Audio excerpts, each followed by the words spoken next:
നമസ്കാരം. നാളെയാണ്. ഞാനും നിങ്ങളും കേരള രാഷ്ട്രീയവും കേരളവും ഒക്കെ ആകാംക്ഷയോടെ കാത്തിരുന്ന 2026 നിയമസഭാ തെരഞ്ഞെടുപ്പിന്റെ റിസൾട്ട് അങ്ങനെ ഒരു രാത്രി ഇരുട്ടി വെളുക്കുമ്പോൾ മെയ് 4 ഇതാ പുറത്തു വരാൻ പോവുകയാണ്. LDF 3.0 സംഭവിക്കുമോ? UDF അധികാരത്തിൽ വരുമോ? BJP അക്കൗണ്ട് തുറക്കുമോ? തുടങ്ങിയ ചോദ്യങ്ങൾക്കൊക്കെയുള്ള ഉത്തരം അങ്ങനെ നാളെ ആവുകയാണ്. പ്രിയപ്പെട്ട പ്രേക്ഷകരെ, നാളെ എന്താണ് സംഭവിക്കാൻ പോവുക? ആര് വാഴും, ആര് വീഴും, എത്ര സീറ്റ് നേടും എന്നൊക്കെ നിങ്ങൾക്കും പ്രവചിക്കാം, കമന്റ് ചെയ്യാം. കറക്റ്റ് പ്രവചനം നടത്തുന്ന ഒരാൾക്ക് കേരള ന്യൂസ് 60 ഒരു ഗംഭീരമായിട്ടുള്ള സമ്മാനം തരുന്നതായിരിക്കും. അതുകൊണ്ട് കമന്റ് ചെയ്യുന്ന ആളുകൾ നിങ്ങളുടെ കോൺടാക്ട് നമ്പർ കൂടി ഈ പ്രവചനത്തിനൊപ്പം തന്നെ ചേർക്കണമെന്ന് അഭ്യർത്ഥിക്കുകയാണ്. വാർത്തയിലേക്ക്. നാളെ എന്താണ് സത്യത്തിൽ സംഭവിക്കാൻ സാധ്യത? എന്റെ നിരീക്ഷണം ഞാൻ പറയാൻ കേട്ടോ. LDF 75+ സീറ്റുകൾ നേടി തുടർഭരണത്തിൽ വരും എന്ന് തന്നെയാണ് ഞാൻ മനസ്സിലാക്കുന്നത്. എന്തുകൊണ്ട് എന്ന കാര്യം കൂടി പറയാം. പിണറായി വിജയന്റെ നേതൃത്വത്തിലുള്ള ഇടതുപക്ഷ ജനാധിപത്യ മുന്നണി സർക്കാർ കഴിഞ്ഞ 10 വർഷം നടത്തിയ പ്രവർത്തനങ്ങൾ മാത്രം വിലയിരുത്തിയാൽ നമുക്ക് മനസ്സിലാക്കാൻ സാധിക്കും LDF തന്നെ തുടർഭരണത്തിൽ വരുമെന്നാണ്. ഈ 10 വർഷത്തിനിടയിൽ ഈ നാട്ടിൽ, ഈ സംസ്ഥാനത്ത് നടപ്പിലാക്കിയിട്ടുള്ള വികസനങ്ങൾ ഏതെങ്കിലും ഒരു കാലഘട്ടത്തിൽ UDF നടപ്പിലാക്കാൻ കഴിഞ്ഞിട്ടുണ്ടോ? കുറെ കോലുകുത്താൻ കഴിഞ്ഞു, കുറെ ഫ്ലെക്സ് വെക്കാൻ കഴിഞ്ഞു, അങ്ങനെ ജനങ്ങളെ പറ്റിക്കാൻ കഴിഞ്ഞു എന്നതിനപ്പുറത്തേക്ക് UDF പിണറായി വിജയന്റെ സർക്കാർ നടപ്പിലാക്കിയതുപോലെ എന്തെങ്കിലും ഒരു വികസനം നടപ്പിലാക്കാൻ കഴിഞ്ഞിട്ടുണ്ടോ?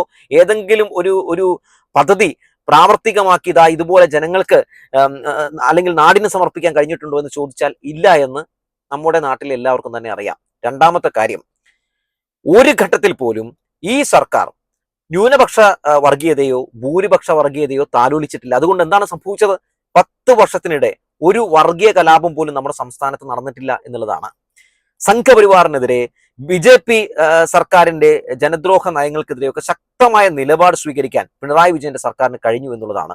പൗരത്വ ഭേദഗതി നിയമം നടപ്പിലാക്കാൻ പോകുന്ന സമയത്ത് ഞാൻ ഇപ്പോഴും ഓർക്കുന്നുണ്ട്, അത് നടപ്പിലാക്കാൻ കഴിയില്ല എന്ന് ആർജവത്തോടെ പറഞ്ഞ ഒരേ ഒരു മുഖ്യമന്ത്രി അത് പിണറായി വിജയനായിരുന്നു.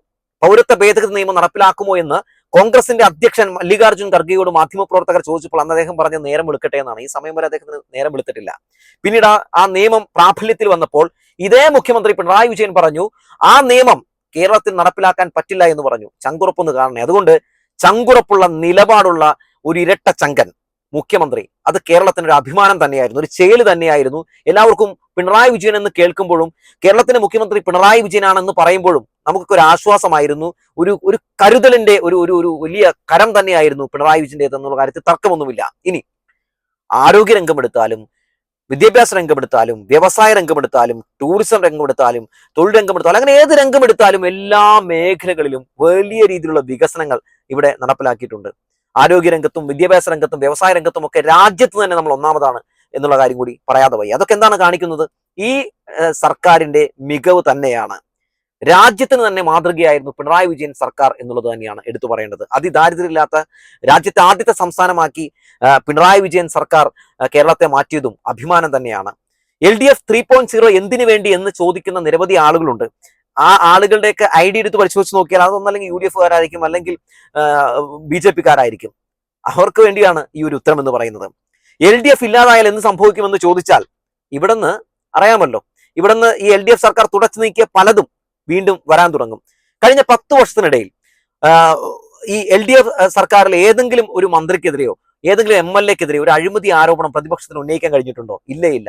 എന്തുകൊണ്ടാണ്? ആ ഒരു സാധനം തുടച്ചു നീക്കിയ ഒരു സർക്കാരാണ് കേരളം ഭരിക്കുന്നത്.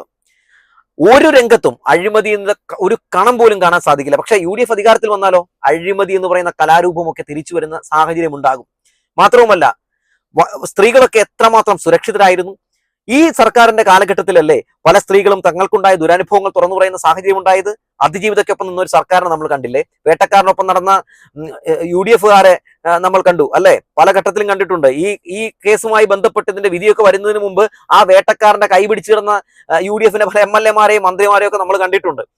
മാത്രവുമല്ല, രാഹുൽ മാങ്കൂട്ടത്തെ പോലെയുള്ളവരെയൊക്കെ ആഘോഷമാക്കി ന്യായീകരിച്ച് നടക്കുന്ന ഒരു UDF എന്ന് പറയുന്ന പാർട്ടി അധികാരത്തിൽ വരണമെന്ന് ജനങ്ങൾ ആഗ്രഹിക്കുമോ? എനിക്കറിയില്ല. അങ്ങനെയൊക്കെ ജനങ്ങൾ ഒരു തീരുമാനം എടുത്തിട്ടുണ്ടെങ്കിൽ ജനങ്ങൾ അനുഭവിക്കട്ടെ എന്നല്ലാതെ വേറെ ഒന്നും തന്നെ പറയാനില്ല. മാത്രവുമല്ല, ഒരു ഭരണവിരുദ്ധ വികാരമുണ്ട് എന്നാണല്ലോ മാധ്യമങ്ങൾ പറയുന്നത്. ഒരു ഭരണവിരുദ്ധ വികാരം ഇവിടെ ഉണ്ടായിട്ടില്ല. കാരണം ഞാൻ നിരവധി നിയമസഭാ മണ്ഡലങ്ങളിലൊക്കെ ഈ തെരഞ്ഞെടുപ്പുമായി ബന്ധപ്പെട്ടുകൊണ്ട് റെസ്പോൺസ് എടുക്കാനും ഒക്കെ പോയൊരു വ്യക്തിയാണ്. ഒരിടങ്ങളിലും എനിക്ക് അങ്ങനെ ഒരു ഭരണവിരുദ്ധ വികാരം ഒന്നും അനുഭവപ്പെട്ടില്ല എന്നത് എടുത്തു പറയട്ടെ. മുഖ്യമന്ത്രി പിണറായി വിജയന്റെ മണ്ഡലത്തിലാണെങ്കിലും നമ്മുടെ മുഹമ്മദ് റിയാസിന്റെ മണ്ഡലമായിട്ടുള്ള ബേപ്പൂരിലാണെങ്കിലും ഒക്കെ അവിടെയൊന്നും ഈ ഭരണവിരുദ്ധ വികാരം അവിടെയുള്ള ഏറ്റവും കൂടുതൽ കാണേണ്ടത്. അവിടെയൊന്നും അങ്ങനെ ഒരു സംഭവമേ ചർച്ചയല്ല. എല്ലായിടങ്ങളിലും വികസനവും ഈ സർക്കാരിന്റെ നിലപാടും തന്നെയായിരുന്നു ചർച്ച എന്ന് പറയുന്നത്. അതുകൊണ്ട് തീർച്ചയായും ഈ സർക്കാർ തന്നെ തുടർഭരണത്തിൽ വരുമെന്ന് തന്നെയാണ് ഞാൻ പ്രതീക്ഷിക്കുന്നത്. എക്സിറ്റ് പോൾ ഫലങ്ങളൊക്കെ തകർന്നടിയുമെന്നുള്ള കാര്യത്തിൽ തർക്കമൊന്നുമില്ല. ഇപ്പോൾ KPCC ആസ്ഥാനത്ത് പന്തലിട്ടുകൊണ്ടിരിക്കുകയാണ് UDFകാർ. സത്യത്തിൽ ഇങ്ങനെയുള്ള അല്ലെങ്കിൽ ഇത്രത്തോളം ഒരു മരം മണ്ടന്മാരായിട്ടുള്ള രാഷ്ട്രീയക്കാരെ നമുക്ക് ഈ UDFിൽ മാത്രമേ കാണാൻ സാധിക്കുകയുള്ളൂ. എന്തിന്റെ അടിസ്ഥാനത്തിലാണ് ഇവർ ഈ അധികാരം കിട്ടിയതുപോലെ ആറാടുന്നത്? എന്ത് കണക്കിന്റെ അടിസ്ഥാനത്തിലാണ്? എക്സിറ്റ് പോൾ ഫലങ്ങൾ കണ്ടിട്ടാണോ?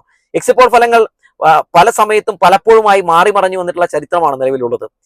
ഇനി എന്തായാലും KPCC ആസ്ഥാനത്ത് ആ പന്തൽ കെട്ടുന്നത് നന്നായി കേട്ടോ, വേറൊന്നും കൊണ്ടല്ല. LDF 3.0 സംഭവിക്കുമ്പോൾ അവിടെ ഇങ്ങനെ കൈകെട്ടിയിരുന്ന് കാണാമല്ലോ. ഇനി ഇത് കണ്ട് ചങ്ക് തകർന്ന് വീഴുമ്പോ ഒന്നല്ലെങ്കിൽ ഇരിക്കാനെങ്കിലും കഴിയുമല്ലോ ആ പന്തലിൽ. എല്ലാവരും കൂട്ടത്തോടെ എന്തായാലും തിരുവനന്തപുരത്തേക്കൊക്കെ പോയിരിക്കുകയാണ്. എന്തായാലും നമുക്ക് കാണാം, കാത്തിരുന്ന് കാണാം എന്താണ് സംഭവിക്കാൻ പോകുന്നതെന്ന്. മാത്രമല്ല മുഖ്യമന്ത്രിക്ക് വേണ്ടിയുള്ള കസേരയ്ക്ക് വേണ്ടി ഇങ്ങനെ പിടിവലിയൊക്കെ നമ്മുടെ രമേശ് ചെന്നിത്തലയും KC വേണുഗോപാലും രമേശ് ചെന്നിത്തലയൊക്കെ നടത്തിക്കൊണ്ടിരിക്കുകയാണ്. എന്തായാലും നാളത്തോടു കൂടി തന്നെ അത്തരം അടികളും ഒക്കെ നിൽക്കും.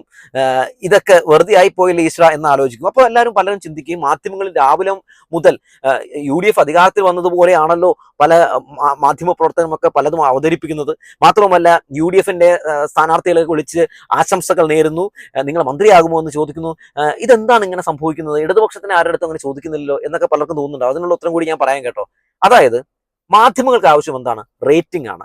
ഈ തെരഞ്ഞെടുപ്പിന്റെ ഏറ്റവും നന്നായിട്ട് കുത്തിത്തിരിപ്പും കുറെ കുതന്ത്രങ്ങളും ഒക്കെ പയറ്റുന്നവർക്ക് മാത്രമേ ബാർക്ക് റേറ്റിൽ വരാൻ പോകുന്ന ബാർക്ക് റേറ്റിൽ ഒന്നാമതെത്താൻ പറ്റുകയുള്ളൂ. അപ്പൊ അതിനുവേണ്ടി നമുക്ക് ആരെങ്കിലും ഒക്കെ പറ്റിക്കണം. അവർക്കനുസരിച്ച് അവർ പറയുന്നതിനനുസരിച്ച് ചാടിക്കളിക്കുന്ന കൊച്ചുരാമ, ഓടിക്കളിക്കുന്ന കൊച്ചുരാമ എന്നൊക്കെ പറയുമ്പോൾ അങ്ങനെയൊക്കെ ചാടിക്കളിക്കുന്ന ഓടിക്കളിക്കുന്ന കുറച്ച് ആൾക്കാരെ വേണം. അങ്ങനെയുള്ള ആളുകളെ കിട്ടണമെങ്കിൽ അത് UDF നിന്ന് മാത്രമേ കിട്ടുള്ളൂ. അവരെയാണ് പറ്റിക്കാൻ ഏറ്റവും ഈസി എന്ന് അവർക്കറിയാം. അതുകൊണ്ട് അധികാരത്തിൽ വന്നു എന്ന് പറഞ്ഞാൽ അവർ പന്ത് കെട്ടാൻ പോകുന്നു, അവർ ചിലപ്പോൾ പായസ വിതരണം നടത്തുന്നൊക്കെ ഈ പറയുന്ന മാധ്യമങ്ങൾക്കറിയാം. അതുകൊണ്ട് അവർ ഇവരെ പറ്റിച്ചുകൊണ്ടിരിക്കുകയാണ്. അവരുടെ കഞ്ഞുകുടി എന്ന് പറയുന്നത് ഇവന്മാരുടെ മണ്ടത്തരങ്ങളാണ് എന്നുള്ളതാണ് പ്രധാനപ്പെട്ട കാര്യം. അതുകൊണ്ടാണ് ഇവർ ഇങ്ങനെ പറഞ്ഞുകൊണ്ടിരിക്കുന്നത്. അത് കേട്ട് ഇവരിങ്ങനെ തുള്ളിക്കൊണ്ടിരിക്കുന്ന കാഴ്ചയാണ് നമ്മൾ കണ്ടുകൊണ്ടിരിക്കുന്നത്. UDFന് എന്തിന്റെ അടിസ്ഥാനത്തിലാണ്, അല്ലെ UDFന് എന്തിന്റെ അടിസ്ഥാനത്തിലാണ് ജനങ്ങൾ തിരഞ്ഞെടുക്കേണ്ടത്? കഴിഞ്ഞ 10 വർഷം പ്രതിപക്ഷത്തിരുന്നിട്ട് പോലും പ്രതിപക്ഷത്തിരുന്ന് ഞങ്ങൾ മികച്ച പ്രതിപക്ഷമാണെന്ന് പോലും പറയിപ്പിക്കാൻ കഴിയാത്ത ടീംസുകളാണ്. അവർ ഭരണത്തിലെത്തിയാൽ എന്താകും അവസ്ഥ? ഒന്ന് ആലോചിച്ചു നോക്കൂ. മാത്രവുമല്ല ഒരു കാര്യം കൂടി ഞാൻ എടുത്തു പറയുകയാണ്. നാളെ റിസൾട്ട് പുറത്തു വന്ന ശേഷം ഇനിയിപ്പോ UDF ആണ് അധികാരത്തിൽ വരുന്നത് എന്ന് തന്നെ വിചാരിച്ചോ, ഇവിടെ അടിമിടിയുടെ മേളമായിരിക്കും. മന്ത്രിയാകാനും അതുപോലെ തന്നെ മുഖ്യമന്ത്രിയാകാനും ഒക്കെ ഇവർ എന്തൊക്കെ രീതിയിലുള്ള കാണിച്ചുകൂട്ടലോ കാട്ടിക്കൂട്ടുമെന്നൊന്നും ഞാൻ പറയേണ്ട കാര്യമില്ല. മാത്രവുമല്ല ഈ സർക്കാർ സ്വീകരിച്ചതുപോലെ എന്തെങ്കിലും രീതിയിലുള്ള ഒരു നിലപാട് സ്വീകരിക്കാൻ കഴിയുമെന്ന് നിങ്ങൾ പ്രതീക്ഷിക്കുന്നുണ്ടോ? ആ പ്രതീക്ഷയൊന്നും വേണ്ട. അങ്ങനെയൊന്നും നടപ്പിലാക്കാനും അങ്ങനെയൊന്നും ചെയ്യാനും ഒന്നും UDF അധികാരത്തിൽ വന്നാൽ കഴിയില്ല. ഇപ്പൊ ഇവരെന്തൊക്കെയാണ് പ്രകടന പത്രികയിൽ പറഞ്ഞത്? KSRTCയിൽ വനിതകൾക്കൊക്കെ ഈ സൗജന്യ യാത്ര എന്നാണ് പറയുന്നത്. ആ മേഖല പൂർണ്ണമായും തകർന്നു പോകില്ലേ? അതായത് ഇങ്ങനെ ഈ ഇപ്പൊ തന്നെ തകർന്നടിച്ച് പോയ അല്ലെങ്കിൽ UDF തകർത്ത ആ മേഖലയെ ഉയർത്തിക്കൊണ്ടുവന്നത് LDF ആണ്. ഇനി അതിനെ വീണ്ടും തകർക്കാനുള്ള പുതിയ തന്ത്രങ്ങളുമായിട്ട് രംഗത്തേക്ക് വന്നിരിക്കുകയാണ്. അവരുടെ പ്രകടന പത്രിക മൊത്തത്തിൽ എടുത്തു നോക്കിയിട്ടുണ്ടെങ്കിൽ ഈ നാടിനെ കുട്ടിച്ചോറാക്കാവുന്ന എല്ലാ സാധനങ്ങളും അതിൽ ഉൾപ്പെടുത്തിയിട്ടുണ്ടായിരുന്നു. എന്തായാലും കേരളത്തിലുള്ളവർ പ്രബുദ്ധരാണ്, എല്ലാവരും വിധി എഴുതി കഴിഞ്ഞു. ഇനിയിപ്പോ നമുക്ക് കാത്തിരുന്ന് കാണാം എന്താണ് സംഭവിക്കാൻ പോകുന്നതെന്ന്. UDF ആണ് വരാൻ പോകുന്നതെങ്കിൽ ഒരു മഹാദുരന്തം തന്നെയാകും നമ്മുടെ സംസ്ഥാനത്ത് സംഭവിക്കാൻ പോവുക എന്നുള്ള കാര്യത്തിൽ ഒരു തർക്കവുമില്ല. UDF ആണ് അധികാരത്തിൽ വരുന്നതെങ്കിൽ നമ്മുടെ നാട് ഇപ്പോ എത്ര വർഷം മുന്നിലാണ് എന്ന് ഞാൻ പറയേണ്ട കാര്യമില്ല. അതിന്റെ 10 മടങ്ങ് ബാക്കിലേക്ക് പിടിച്ചു കൊണ്ടുവരാനും ഒരു ഇരുണ്ട കാലത്തേക്ക് കൊണ്ടുപോയി എത്തിക്കാനും ഒക്കെ UDFന് കഴിയും. UDF വന്നു കഴിയുമ്പോൾ UDFനെ അധികാരത്തിൽ കൊണ്ടുവരുന്ന ആളുകൾ മൂക്കിൽ കൈവച്ച് ചോദിക്കും, ഈശ്വര കണ്ണുള്ളപ്പോൾ കണ്ണിന്റെ വില അറിയില്ലല്ലോ എന്ന് പറഞ്ഞു വെച്ചുകൊണ്ട് നിർത്തുകയാണ്. അപ്പോൾ നാളെ LDF 3.0 സംഭവിക്കും എന്ന പ്രതീക്ഷയിൽ തന്നെയാണ് ഞാനുള്ളത്.